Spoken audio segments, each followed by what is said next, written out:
This is everything you need to know about the new legend Ballistic, from his passive to abilities and ultimate. I'll also include some thoughts in his role for the team and his potential in competitive Apex. Being the newest assault character to the legend roster, he will be able to get red assault bins across the map and hold extra ammo. Ballistic's toolkit is focused on pushing enemies and capitalizing on their mistakes. He can be a menace with proper timing and aggressiveness. He essentially is a hybrid of Maggie and Seer. He embraces the full-on pushing everything essence that Maggie gives off, but also requires proper timing of abilities to be truly effective like Seer.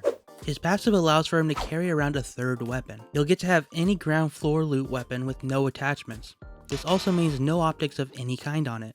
You would have to use a weapon with iron sights. The best weapons to have might be a shotgun or SMG. These guns are usable without attachments from off drop to mid game. For the most part, they're going to be used to deal the finishing blow after you've already used your primary and secondary weapons. This does change a little when he uses his ultimate. When he uses his ultimate, the weapon in his sling will turn from ground to gold. This is not permanent. It would only be gold for the duration of his ultimate, which is roughly 30 seconds, potentially a little bit longer. This means that with pistols, shotguns, SMGs, you will have a digi threat in a lot of your fights. Another thing, the third weapon will consume ammo from your inventory, so you might potentially need 3 different ammo types. This will probably not be the case late game, where you can use the ultimate and get those infinite reloads. If you ever revive your teammates, consider dropping your third for them since loot may be scarce. The third weapon is most useful once it turns gold, but your teammates can still use it as a base for attachments.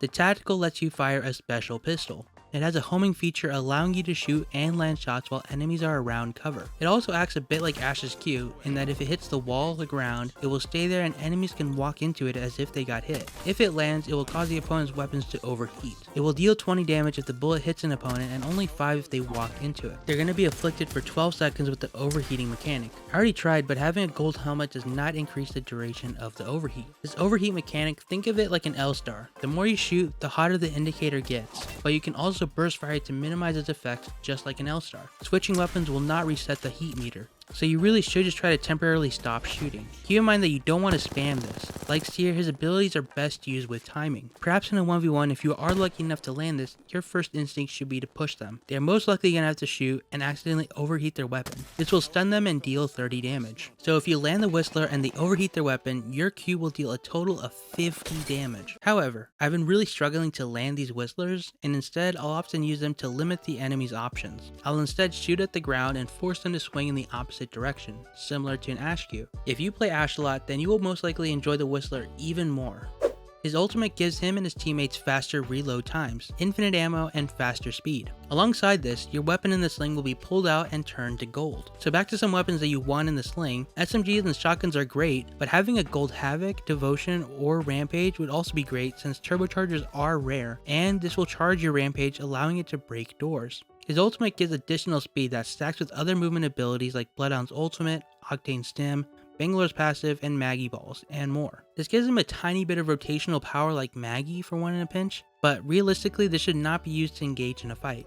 Once you or your teammates have calm that you should push, pop the ultimate and you should be fine to win the entry. Remember, you and your teammates will not have to worry about ammo, making this clutch in a lot of endgame scenarios. He requires a good amount of coordination for him to be fully effective, but when you have comms with your teammates, he can be a demon. Keep in mind that his rotational power is limited. For when you are in a pinch, I would recommend to pair Ballistic with the Wraith, Ash, or Valkyrie. I do think Ballistic is strong, but the community's fear of his Q is probably not warranted. It's really difficult for me to land them, and it won't decidedly end a fight. It takes that coordination that I keep bringing up. I don't think he will be meta and competitive, at least not in NA, but he may have a decent pick rate for ranked and pubs. I've also heard that he might be better on MNK as opposed to controller. I haven't tried him yet on controller, but it makes sense. Managing the third gun in the inventory sounds really difficult to do on the sticks. That's my guide. I hope the video has taught you everything you needed to know about Ballistic. If you want to improve at Apex, then check out the video up now to help build your fundamentals and improve. I plan to make short guides in the future, so subscribe if you want more content like this. And I also have a Discord and other socials linked in the description if you're interested. Thanks, and see you later.